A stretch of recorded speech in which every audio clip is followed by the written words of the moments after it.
Bruce লি ছিলেন বিশ্বখ্যাত martial artist, অভিনেতা এবং দার্শনিক। তিনি 1940 সালের 27 নভেম্বর মার্কিন যুক্তরাষ্ট্রের সান ফ্রান্সিসকোতে জন্মগ্রহণ করেন। তার পিতা লি হুই চুয়েন ছিলেন একজন অপেরা গায়ক এবং অভিনেতা।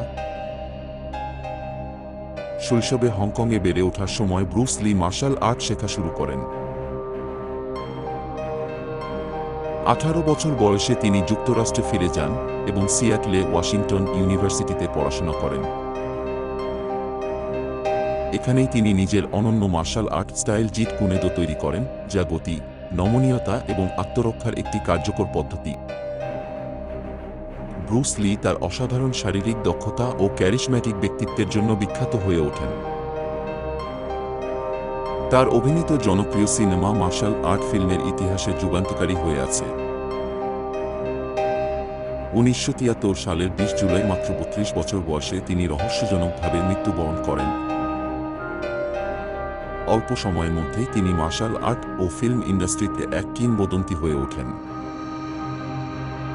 ব্রুস লি আজও তার দর্শন, শৃঙ্খলা এবং আত্মোন্নয়নের মাধ্যমে বিশ্বজুড়ে মানুষকে অনুপ্রাণিত করে চলেছেন।